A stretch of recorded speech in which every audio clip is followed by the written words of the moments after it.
Hey everyone, welcome to the weekend edition of The Bullet. My name is Paul Lathrop. I'm the Deputy Director of New Media for the Second Amendment Foundation. Joining me this weekend for the Weekend Review show, as it were, to my right, Patrick Collins. Patrick is the guy behind thegunfood.com. As I was just telling somebody else, if you are short of freedom seeds, Patrick is the guy that can hook you up and get you taken care of. Patrick, thanks for coming on today, man. Hey, Paul. Thank you for having me, man. All right, very cool. Below him, we have Tom Walls. Tom, of course, those of you familiar with the show and have been watching the weekday show know that he's the guy that joins me for Training Fridays.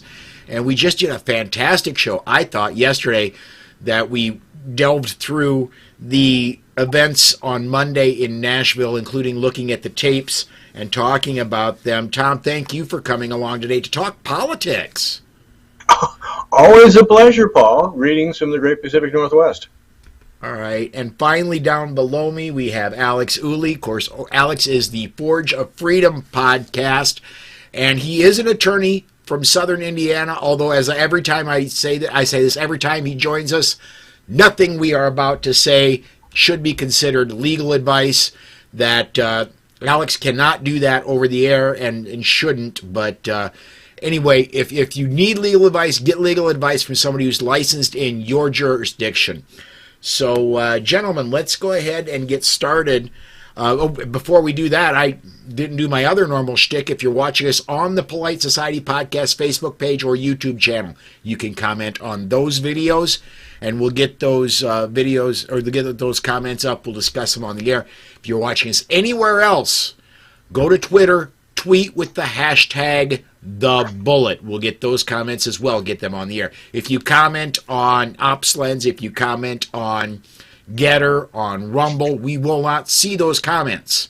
Go to Twitter, tweet with the hashtag #TheBullet. Real quick, and we're getting check-ins, but 500 Magnum's got a pertinent question, and I'm going to put that up here real quick.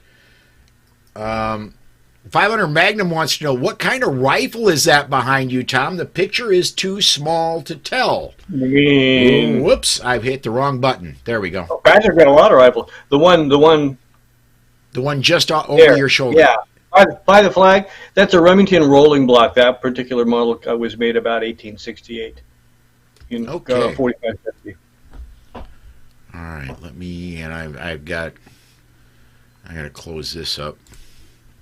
There we go. All right, let's go ahead and get started to the biggest news story of the week, and we've covered it every day this week, but it wouldn't be a week in review show without talking about it, and that's the shooting at the school in Nashville this week. As I mentioned, Tom and I did a full 30 minutes just looking at video and discussing video from that yesterday.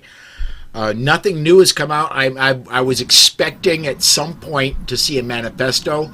That has not been released, although we know it is in existence.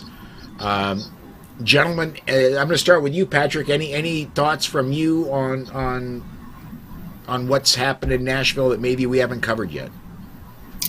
A lot of things that folks are not discussing about Nashville, which is basically evil will show up when you don't want it to show up. What that person did, and honestly, I don't care if they want to be called a male or a female, but what that person did was just pure evil. Oh yeah, and once you shoot and kill 9-year-olds, you lose the ability to choose what we should call you. So I'm calling that person a her. That's a she, a biological female. That's what she was. Now, any pronouns, if she gets to choose them, are was, were, because she isn't anymore. Alex, any thoughts from you? Go ahead, Alex. Oh, okay. Yeah, so tell me to shut up and sit down if I repeat stuff you've already talked about this week, Paul, but I would like to point out a few things. Obviously, first, it's very tragic, and nobody disputes that. I think everybody's in agreement about that. But that's about the only thing that people are in agreement about with respect to this issue. one thing I'd like to point out, and I get this from Lieutenant Colonel Dave Grossman. He talks about this every year when he speaks at the NRA annual meeting, which is coincidentally coming up in just a few weeks in Indianapolis. But he says we shouldn't call these shootings, and I'm guilty of this too, calling these sorts of events, these mass killings, shootings, because shooting is what you and I and our family and friends do when we go to the range every day. So they're trying to make these sorts of tragedies fit the narrative of the innocent things that we do every day or every week, however often you go to the range when we go shooting. And that's not what happened here. This was a mass killing. We don't call someone who drives into a crowd with a car a mass driving. We don't call somebody who kills a bunch of people with a knife a mass cutting. We don't call it that. This is the only type of arm that we use or activity that we describe in this way. So I don't like to call it a mass shooting. It's a mass killing. It's a massacre. It's murder. So it's not a shooting. So that's the first thing. The other thing, and I'd like, Paul, if you've already talked about it, I'd like to just point it out, that the Parkland Commission report after the Parkland killing in Florida, I think is important to point out. There was a commission formed after the killing in Florida at the school in Parkland, and that commission was chaired by a sheriff from Pinellas County who was, before the report and study was conducted, opposed to arming teachers. But this commission was formed to study how to respond, how to prevent these sorts of things, or at least to minimize their impact. And what they found out was that one of the most effective things you can do is to arm teachers, because even though by all accounts the Nashville police here were heroic and did an excellent job and even responded very quickly, when seconds count, police are minutes away. And that's not a critique of the police. The police just can't be everywhere all the time. And in these sorts of situations, seconds matter. Every second is a potential life that can be lost. And by arming teachers, or allowing teachers to be armed, of course, nobody wants to force anyone to carry a firearm, but by allowing teachers to be armed, that is the best deterrent, or one of the best deterrents to these sorts of tragedies. And that's what the Parkland Commission found in their study, and it's a 400 and some odd page report that they prepared after studying the events at Parkland. I remember discussing this week, and my memory doesn't tell me who or when. So, Tom, it could have even been with you. But I remember somebody bringing up the statistic that in the average mass killing, and thank you, Alex, because that's got that fresh in my mind. In the average mass killing, there is a fatality every 6 seconds until there is a response. And so, yeah, seconds quite literally save lives. Tom, you want to? We just, like I said, we discussed this at length yesterday. Anything you want to add today, man? We discussed that 6 second thing. That comes from the exhaustive studies of mass killings by Ed Monk. He is, in my opinion, he's the guy as far as looking at statistics, time and math. It is true that until there's armed resistance, or at least physical resistance, these murderers will keep murdering. And in the first few minutes, it's about every 6 seconds somebody gets shot. So we did talk about that yesterday. I like the point that Alex brought up about the control of the language. We've seen this from the anti-gun side. It's amazing how many of them are English majors in college or fine arts, but they use the language exquisitely well. And no offense, Alex, but they use it like lawyers. They do talk about mass shootings. Paul, you and I, when we talked yesterday, I told you up front, this person will never have their name spoken by me in public. I know the name, not going to use it. And they're not a shooter, because all of us are shooters, right? We're all in that brotherhood of small arms and protecting innocent life. That wasn't a shooter. That was a mass murderer, a mass killer. That's like they control the narrative by inventing the term assault weapon. Mm-hmm. That's absolutely right. All right, let's and Paul, if it's okay, I'd like to to make Yeah. one other point before we move on. I know we don't want to dwell on this topic because it's been covered so extensively, but fortunately, the officers that responded in Nashville responded, like I said, heroically, and did an incredible job by all accounts. But we don't know what officer is going to show up in these situations, and we know from the Supreme Court that officers do not have a legal duty to protect you, and that's why it's so important to be armed and for teachers to be armed to prevent these sorts of things, because we know from Uvalde, we know from Parkland, I want to point out Parkland in particular, that officers don't always risk their lives, and I get it. I mean, they want to go home too, but you don't know who's going to show up, and the only person who can be responsible for your own protection is you. And obviously these children can't protect themselves, so there needs to be somebody around that can respond quickly and provide that forcible resistance, and that's teachers. Because I want to go back to Parkland. There were 2 school resource officers, one at the high school and one at a nearby middle school, and it was determined that the school resource officer was in derelict of their duty because they stood outside while innocent children were being killed inside. So that's why it's so important to have, not to rely on school resource officers or police officers, no matter how good a job they might do. Well, and I do want to mention, and Tom and I talked about this yesterday, there was an absolute team of bad mofos. Those guys that responded to the Nashville killings were amazing, extremely well trained, extremely well practiced in what Tom and I could figure out yesterday. And thank goodness that team was there, not the team that covered Uvalde. So something that often comes up as a result of these sorts of things is the other side will say, yes, but they didn't, or no, teachers didn't in this thing. They're looking for the nirvana fallacy, that if there's one flaw in a plan, the entire plan's bad. And again, this is their, unfortunately, very skillful and successful control of the words and the narrative and the manipulation of emotions. well, I mean, I'd like to stack the odds, and that's why I have to think of it that way. let's be clear, even if there were armed teachers at that school, there's no guarantee they would have taken care of the situation before the police got there. Arming teachers is not a one-size-fits-all solution. It's a part of a solution.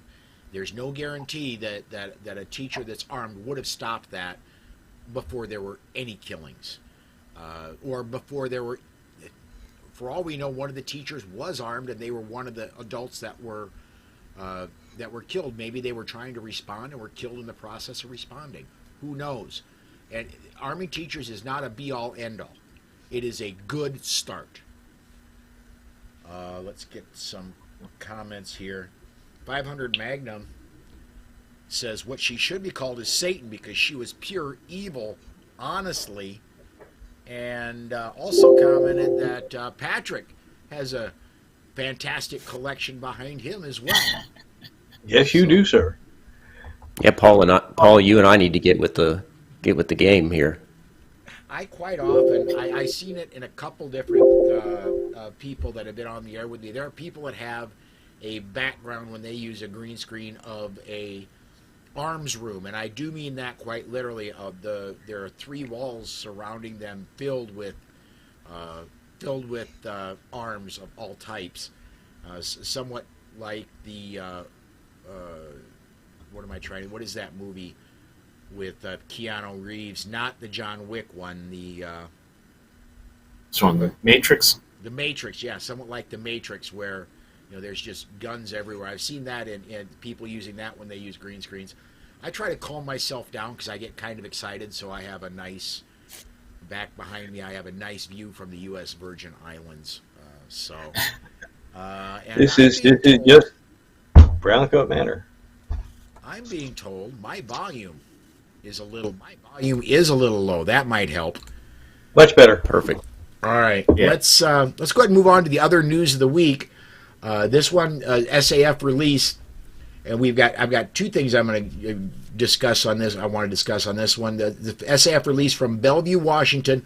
A federal judge in California has issued an order granting a preliminary injunction against enforcement of the sections of the state's Unsafe Handgun Act, while denying a preliminary injunction request against other sections of the law in a Second Amendment Foundation case.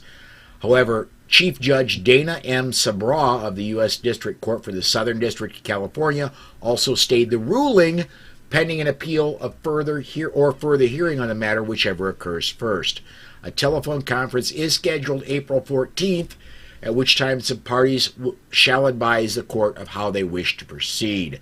I'm going to go ahead and skip down because there's a lot more to that press release that is not necessarily relevant to the discussion as we go. But I want to go to one excerpt from the Reload.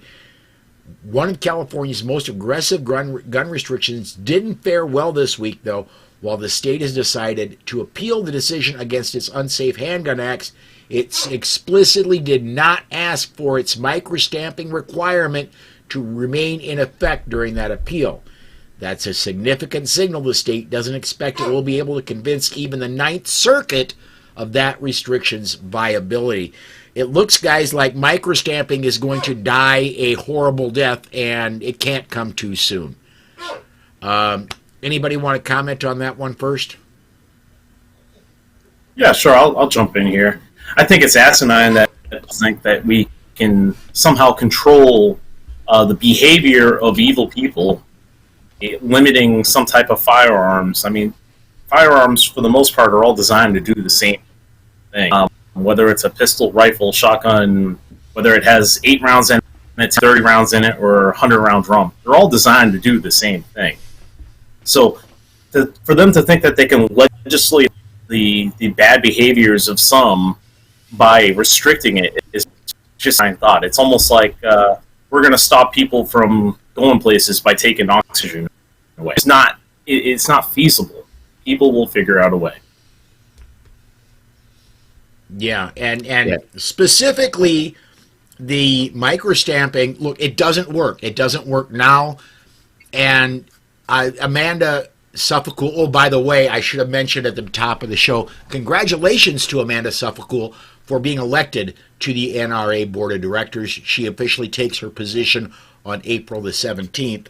But microstamping, Amanda is a engineer, worked in materials management her entire career. Microstamping does not work and cannot work, and she can't think of a way for it to work in the future. She's a smart lady. So I would expect that all throughout the country, with California saying, look, you know, we're done with this, I expect the rest of the country to fall very shortly. The people that bring up this microstamping thing are not stupid, but they like to be able to say, well, we just want to, and then, you know, help protect the children. It's for the children. We want to reduce crime. They know full well that since the technology, for all intents and purposes, doesn't exist, that they're putting up a barrier. That's their plan. That's their goal. That's their intention from square one. So they're hiding behind this feigned ignorance, or if you call them on it, then they have feigned indignation. You can't change people's behavior with rules. You can modify it, but you can't completely change it. It's like Dr. April used to say, those people are not like us. Those criminals are not like us. We as law-abiding people are law-abiding. We see a rule, a law. We, as good people, try to follow that to the best of our ability, but even good people get speeding tickets. Okay? Good people will cheat when they're playing Monopoly with their friends. You think these people won't cheat for a criminal endeavor? It's laughable. Alex, do you want to chime in? Yeah, just to sort of echo the thoughts there from Patrick and Tom. Where there's a will, there's a way. And the only thing that these sorts of laws will do is restrict law-abiding citizens from access to firearms that are available to almost everyone else in the country, and that will do nothing to deter criminals from obtaining guns that do not have loaded chamber indicators or magazine disconnects or are not microstamped. So it will. This is just another example of a law that will do nothing to deter criminals and will only serve to put law-abiding citizens in a detrimental position. Well, and effectively make a ban on new manufactured handguns, because I want to say it was since 2013 there hasn't been a new handgun design for sale in California. Several have dropped off because the testing is so expensive. Manufacturers saying we're going to lose more in testing than we're going to sell in profits in California, so they just stopped offering it. Robert on YouTube says, I want my gun to go bang even if the magazine is not inserted. What if my mag is disabled and I need to protect myself? He continued with, and this is funny, he continued with, then I just have to then I just have a brick to throw at the bass guy. Dude, there's a lot of bass players that really don't need bricks thrown at them, and he did correct himself, but he said bad guys. So yeah, let's just not be abusive to bass players, okay? If I remember correctly, and correct me if I'm wrong, isn't there a provision in that California law as it's currently written that if you put one gun on the list, you have to take several off the list? Is that tickling anybody's memory? You know, I don't think it's more than one, but I think there is at least, you have to take at least one. I think you have to take one off. When you put something on, you have to take something off. Maybe our listeners can chime in on that, but does that not just reek of manipulation? It absolutely, and it also shows this is what its intention is to be a handgun ban through other means. That was its entire intention from its inception. Good point here. I don't get the name of this person, but defending against all these irrelevant laws will also cost us money. Fighting the system with unlimited funding. Yeah, if you consider the budget of the state of California or the federal government, or really any state, compared to this budget of Second Amendment Foundation, Firearms Policy Coalition, heck, even the NRA, it is almost unlimited money, their budget compared to our budget, even when you put us all together. Well, and who ends up paying that money that is in their unlimited budget? Well, eventually we do. We end up fighting both sides of it financially through our taxes and through our contributions to SAF and others. I want to move to another news story. This one, good news the press release is out of Washington. This is out of Minnesota.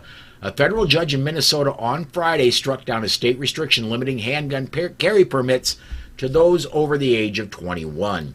In a case brought by the Second Amendment Foundation citing Second Amendment guidelines in last year's Supreme Court Bruin ruling, cases known as Worth versus Harrington. In her decision, U.S. District Judge Catherine Menendez wrote, the Supreme Court's recent decision in the New York State Rifle and Pistol Association versus Bruin compels the conclusion that Minnesota's permitting age restriction is unconstitutional and the plaintiffs are entitled to judgment as a matter of law. There is more to it. Go ahead and look up on the Second Amendment Foundation's website if you want to read the entire thing, saf.org.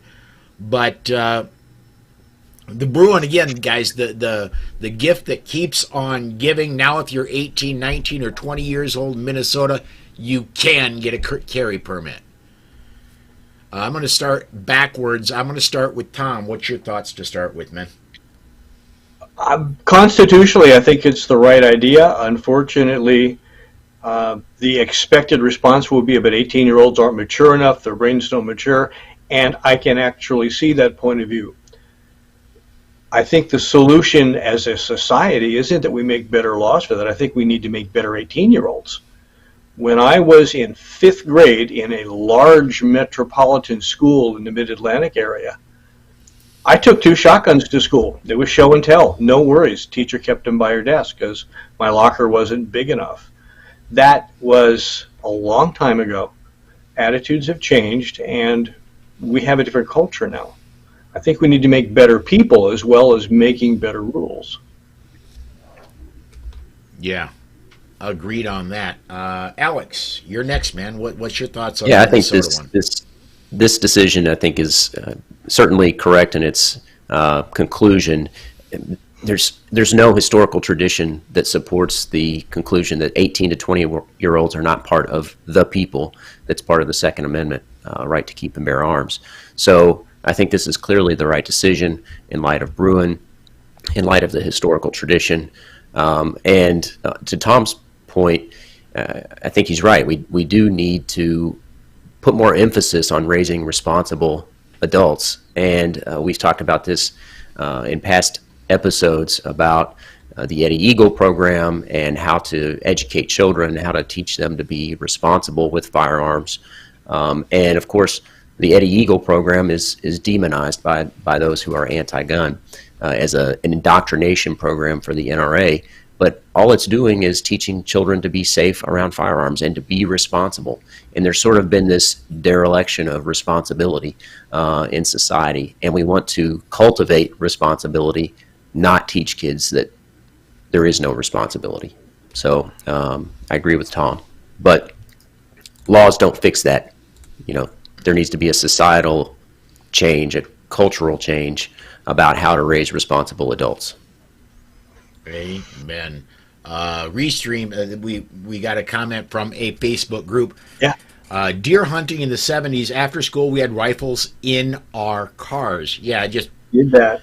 going back to Tom's comment. Patrick, what do you think on the Minnesota thing? 18, 19, and 20-year-olds now being able to get a permit. You know, it's kind of crazy that we're discussing this now, but literally 200 years ago, John Quincy Adams went to Russia to represent the entire United States at the age of 14. So, I mean, we talk about maturity, we talk about, the behavior of our youth and younger people, but essentially, I mean, there's no age limit when it comes to being able to defend yourself and or apply for something that you may or may not actually receive either. You know, that's the other aspect of having a firearms license. You know, you may not be granted it sometimes, unfortunately. Yeah, like whether they're 18 or 21, those 3 years are not a difference in the sense of maturity, in the sense of home ownership responsibility, including those that have served for us too. Nope. Paul, you're muted there, I think. I am muted. How about that? Susan did it. No, Susan allows me to unmute. I think she just got home, and the barking you heard was my dog saying, "Hey, I want to go outside." I think Susan got home and let him out, but I had myself muted, so the dog barking right outside my studio door didn't get through so much.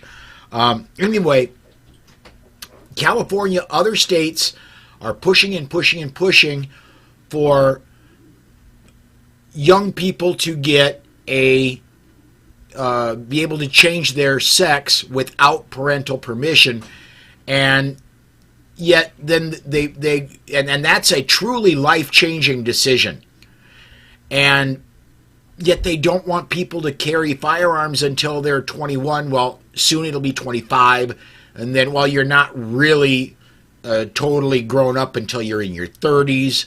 And then they'll keep the bar will keep moving if it's something they don't like, and if it's something they do, pretty soon it's going to be at 4 years old you ought to be able to tell if you're a boy or a girl, and if what you choose doesn't match what your body came out with, then you should be able to change it. Yeah, Paul, I used to get really upset when politicians were inconsistent in their application of certain principles. But now it's just sort of my expectation. And really the only thing that politicians are consistent on is they want to tell you how you should live. And that's that seems to be the consistent narrative. And I think they like to do that, but are very inconsistent with how they do it. Yeah, absolutely. And you're, Alex, I'm going to say this. You're true on both ends of the spectrum.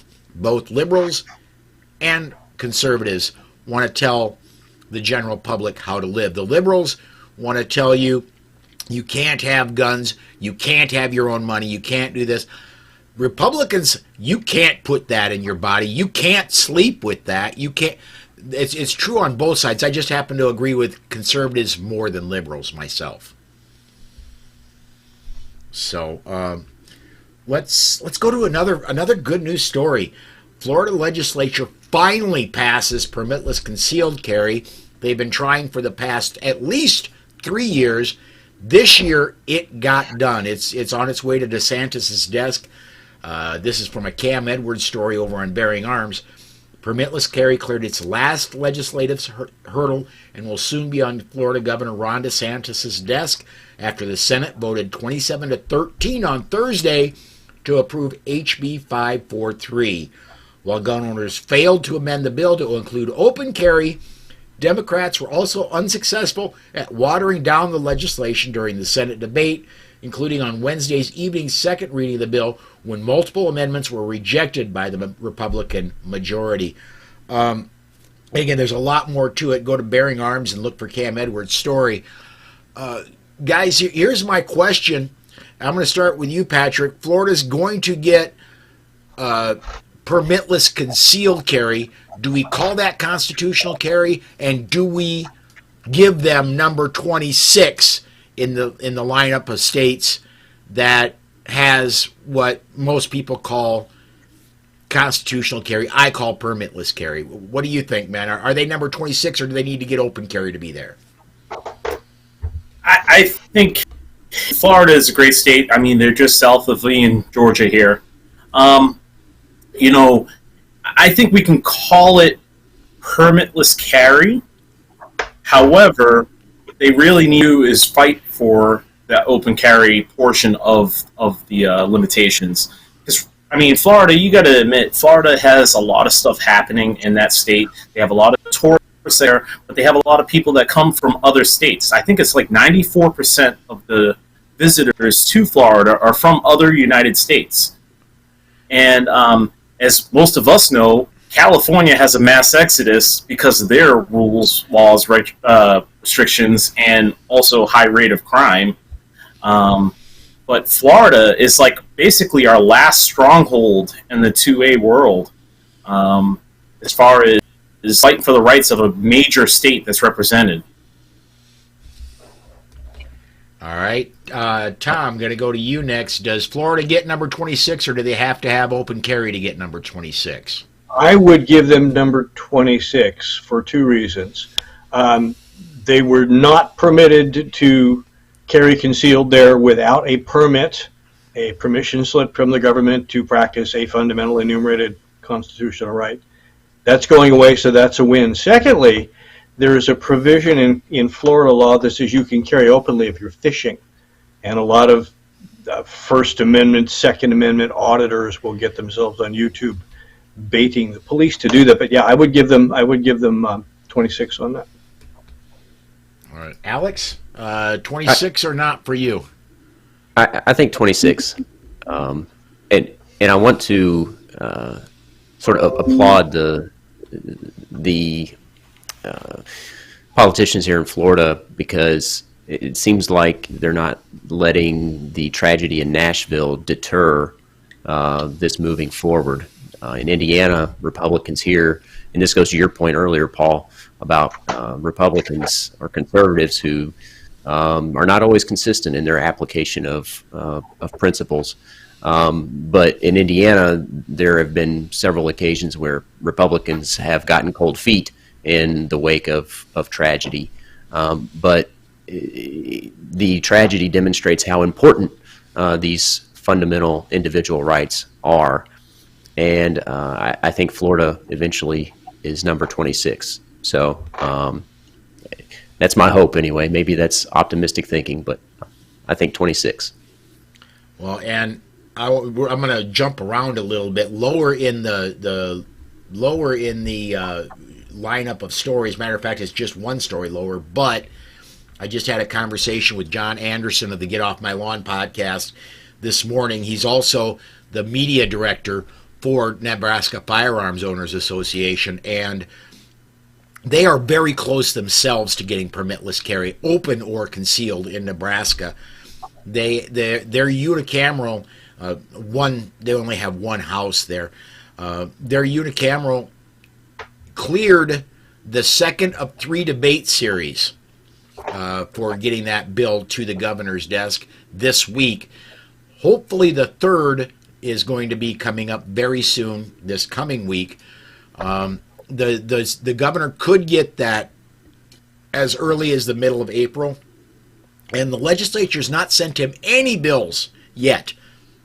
So this new governor could very soon, the very first bill he gets that he has to either sign or veto, and he said he's going to sign it if he gets it, will be permitless carry. So, Florida, you haven't cleared the hurdle yet. You got to get it to DeSantis's desk. You've got to have him sign it to beat Nebraska and be number 26. Let's see here. And then one more, again, good news after good news story. It's unfortunate that the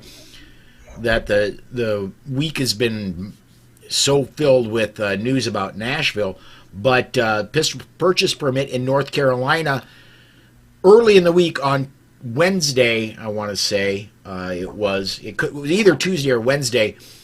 The legislature overrode the governor's veto of the doing away with the pistol purchase permit. The minute they did that, the minute that vote was cast, that pistol purchase permit was no longer required in North Carolina. You do not need to go to the sheriff there and say, "Mother, may I?" to get a pistol purchase permit. You just go to the gun store, you buy the handgun you want. That's great news.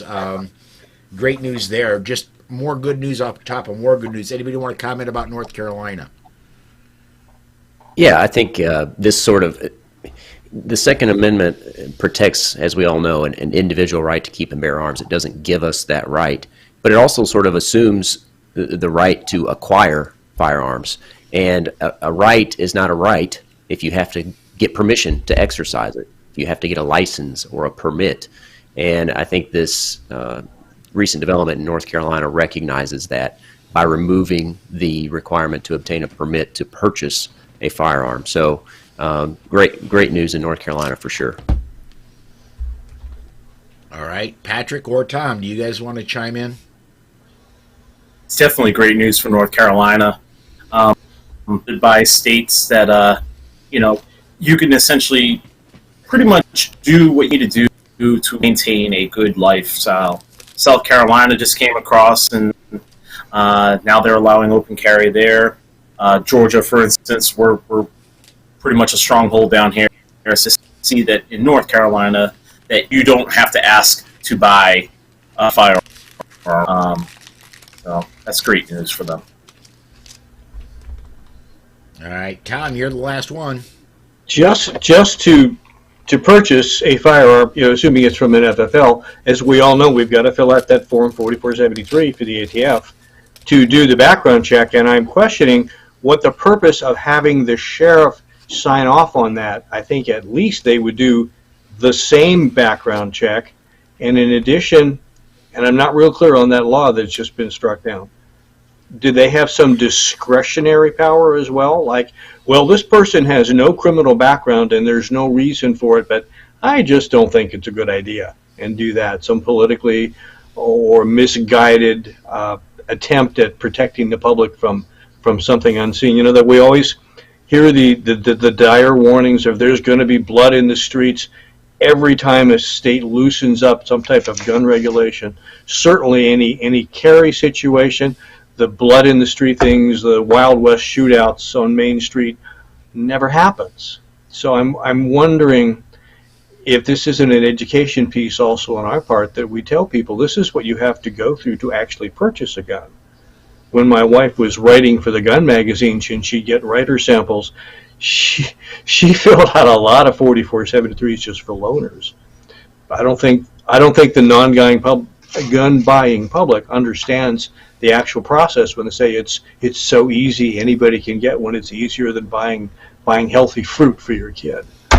Well, and to answer your question, Tom, no, supposedly it was supposed to be if you qualify, you get one. However, the Mecklenburg County Sheriff, which is Charlotte, was if you applied for a pistol purchase permit, every single person that applied, no matter who you were, they sent a records request to the VA. Doesn't matter if you served or not. And if you did not serve, of course, the VA does not have any records on you. And this sheriff would wait until the VA got back to him. And so you would wait. There are cases 12, 14, 16 months of people waiting for a pistol purchase permit because the sheriff was waiting for the VA to send him something the VA did not have. And they know this. Yeah. You're absolutely right. The sheriff knew this. So one thing I'd like to point out in this article too, Paul, is that there's a statement in here from Sheriff McFadden. It says, "I fully support the Second Amendment, but I believe removing local sheriff's offices from the approval process puts our communities in danger for the sake of convenience." Like somehow our Second Amendment right, or our rights protected by the Second Amendment, are a matter of convenience, or that they should be able to interfere with our exercise of those, and we should have to get permission to purchase a handgun because, oh, sorry, it's an inconvenience. You may have to wait a little while to exercise your rights, but as we all know, a right delayed is a right denied, and that's what's effectively going on here with this permission slip that you have to get to purchase a firearm. So, and that's a common position. You'll hear, "I fully support the Second Amendment, but," and you know that "but" means you don't fully support the Second Amendment. You're absolutely right. There is no, and that's fantastic. I hear that all the time from the other side. I support the Second Amendment, but. And I think there's only one T in that, or there's two T's in that but, not just one, because they're about to show it. Just noticed a comment that I missed the first time. I want to get up, going back to the throwing bricks at bass players.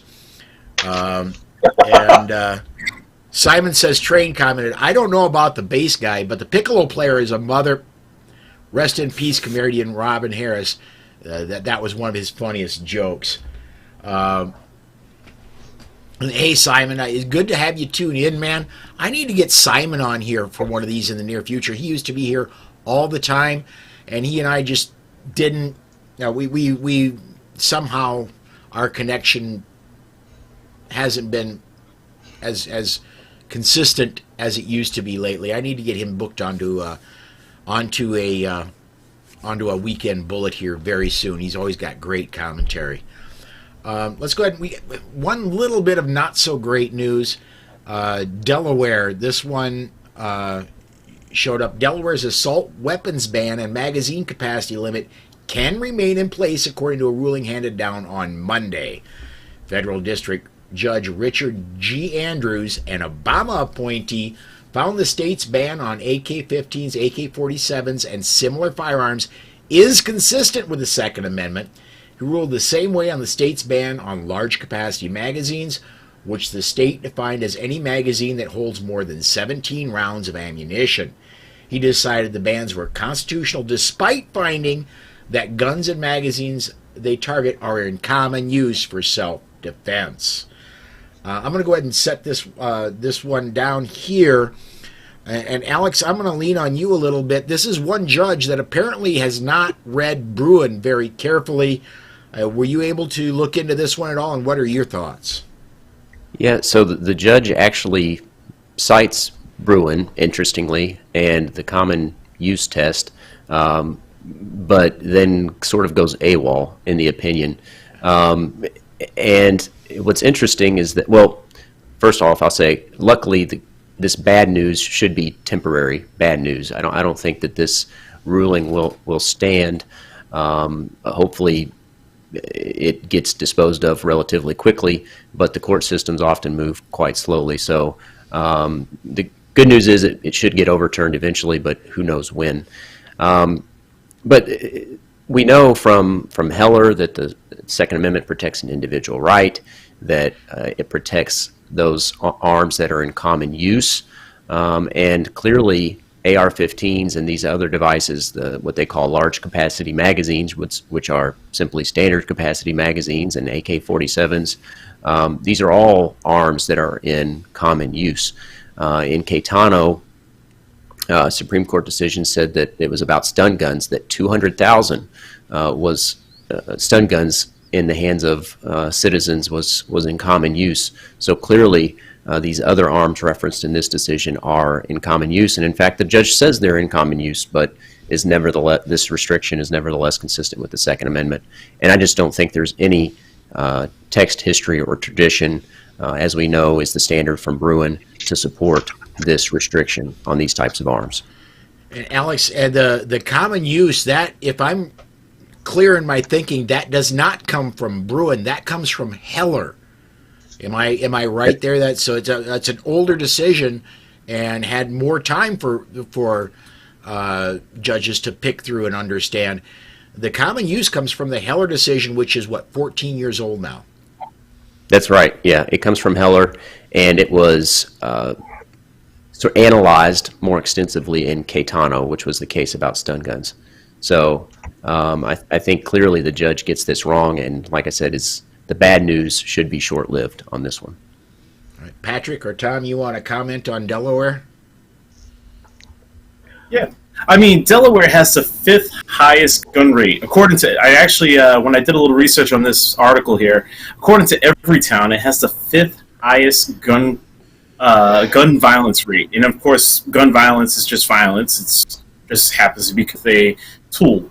But with the 5th highest rate and the population the way it is, I'm not too sure I understand how they can backtrack and say, well, if we do this, maybe something will change. I just don't see that logic. The logic is not there in this decision here. So it is a temporary loss for the state of Delaware and that whole corridor of states up there that prohibit and limit your ability to carry. Hopefully it will be short-lived, as Alex had just mentioned. Tom, you're... One thing about Delaware, I grew up there and hunted there in my youth, and at least at that time, which is probably, 400 or 500 years ago, you were not permitted to use a rifle to hunt. So if that is still true, because Delaware geographically is small and it's extremely flat, there aren't too many hills to stop around that misses the deer. So I would postulate that part of it, again, is the education piece for the people in Delaware that don't see people using semi-automatic modern sporting rifles for hunting. Whereas my bonus daughter in Texas, if they need meat for the freezer, they don't go to Acme. They grab a rifle and drop a hog or two. It's not normal for them, so if they have this dichotomy, the only people that have modern sporting rifles are cops or murderers. They don't understand that there's a middle ground, and that's all they see. And I wonder if that's not maybe some of the origin of this law. Again, and I keep harping on this as a trainer, it comes back to educating people, the people that we know, the people that we run into, on the street, at the PTA, at church, or whatever, and just talk about what we do in our lives and present it as normal. But yeah, I would have to, with my limited understanding of the legal system, I'm hoping that some court goes, Judge, you're wrong. You're absolutely wrong. And I should point out too that I said the court recognized and cited the Bruin decision, recognized the common use test, and recognized that these arms are arms in common use. But where the court goes off the rails is with their analysis of the historical tradition, because the court cites these restrictions on Bowie knives, billy clubs, and concealed pistols as analogs to the restrictions in place in Delaware.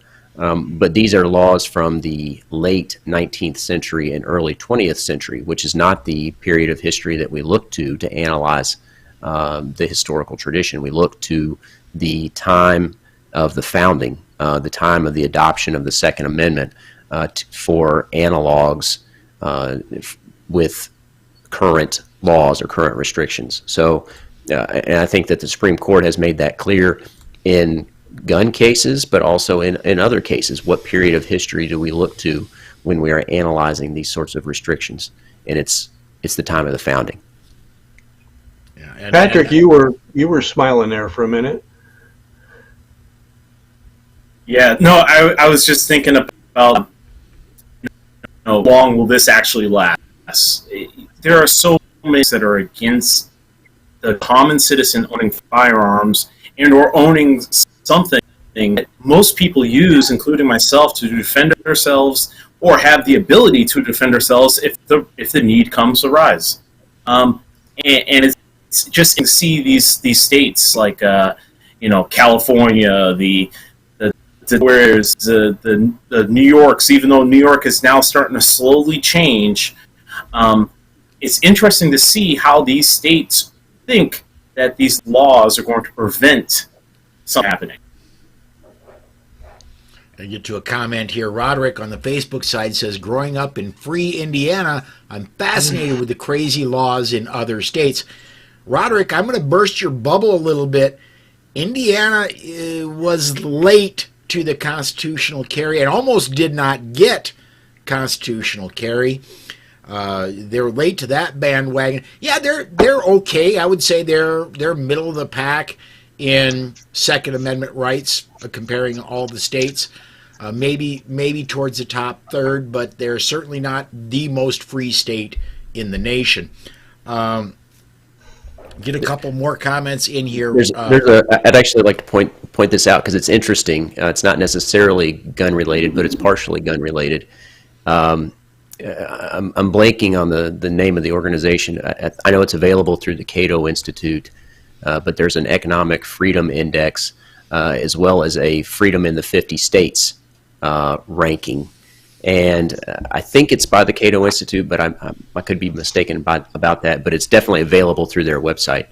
And Indiana, along with South Dakota, Paul, are in the top, definitely in the top 10. I think both in the top 5. And they take firearms regulation into account when they make that ranking. So Indiana's certainly not the best. I'm not defending Indiana in that regard.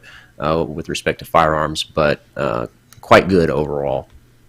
Yeah, and we're getting we ignited a little bit of a conversation here. Roderick followed up with, get this one up there.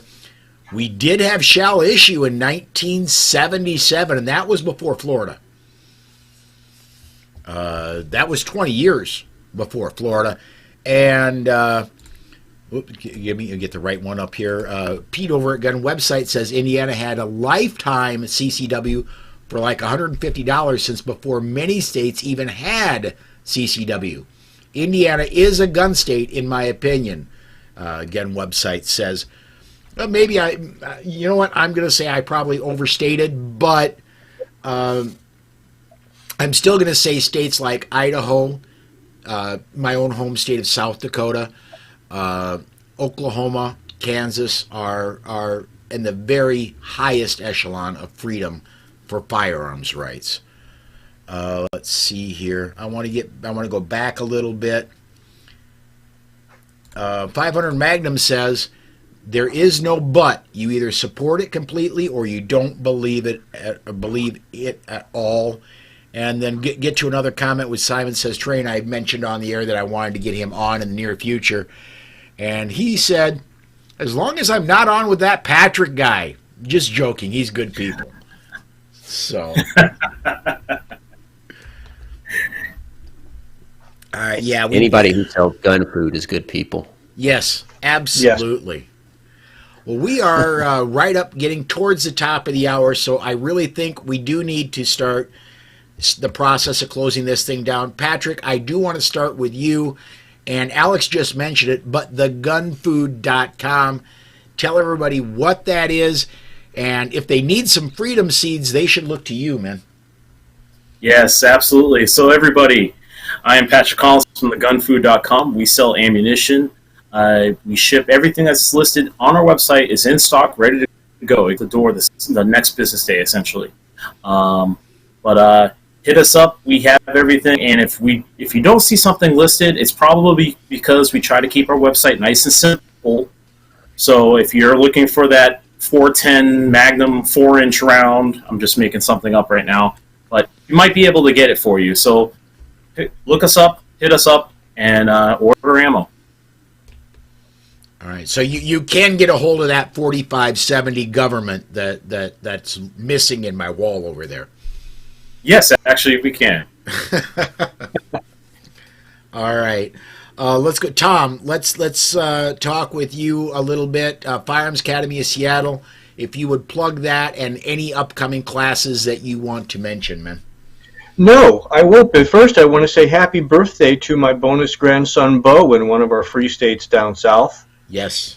With his wonderful mother. That's the grandkid that I have. So, 2 years old, he's going to be learning the N-word. Firearms Academy of Seattle. Yesterday, Paul, you were asking about our active shooter interdiction class. We're offering it once this year here in the Pacific Northwest, first weekend in September. Take a look at our website, www.firearmsacademy.com, to see all the guest instructors we have, our huge number of regularly offered classes taught by myself and other staff on our very large 40-acre private outdoor facility. Very cool. And I will say this about that. I took the active shooter interdiction class, I want to say 3 or 4 years ago at Firearms Academy of Seattle. It was at least 3 because it was before my stroke. I learned more in that class than in all the previous classes that I had taken on firearms, and there were many, and I've taken some since then.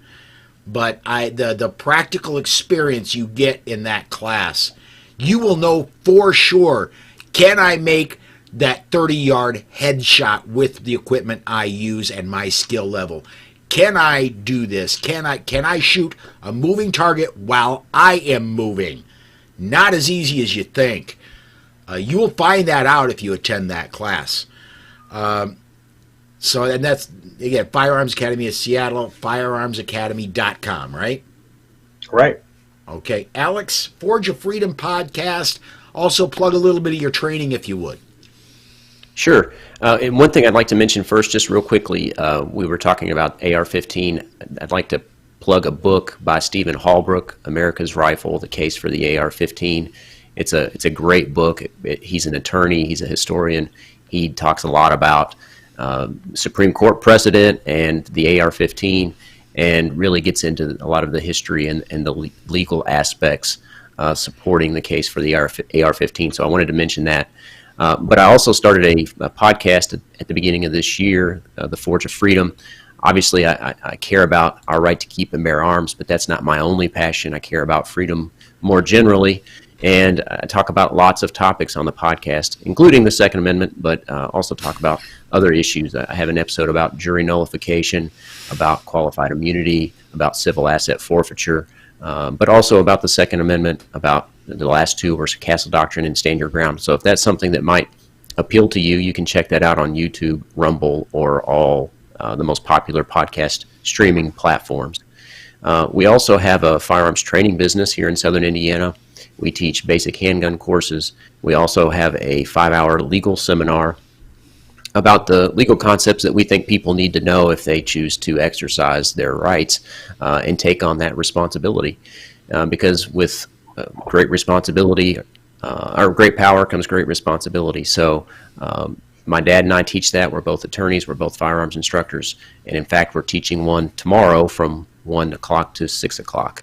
And so check out that if that's of interest to you. That's on the Forge of Freedom Facebook page, but also there's some information about it on our website at o2gungroup.com. Very, very cool. Patrick, there's a question that just came in from Robert over on the YouTube side. He wants to know, do you ship to New Jersey? Unfortunately, we need to abide to the New Jersey laws, which are basically we can't ship to New Jersey. It has to go to an FFL or a qualified recipient, which if you're in New Jersey, you should know who that is. All right. I'm guessing the same is true of California. California's got some laws about ammunition shipping, and there's issues there as well. Yes, there is. All right. Well, I think we're going to go ahead and set it down there. We just hit the 1 hour mark. Everybody, thank you for watching. That's going to wrap up my broadcast week here. Please do come join me. Now going forward, it's going to be 6 p.m. Central Time, the only time zone that matters, although everybody on the panel is going to disagree with me today. 6 p.m. Central Time, all week next week, we'll cover the news of the day in Second Amendment news, all the news that affects the Second Amendment all throughout the week, and then come join me next Saturday, 12 noon Central Time, excuse me, for another edition of The Bullet. Next week, we have, it's already filled up, Beth Alcazar, Dan Waz, and Rob Morse will be here next week for the Week in Review show. Thanks again, everybody, for watching. Podcast listeners, thank you for listening, and we will see you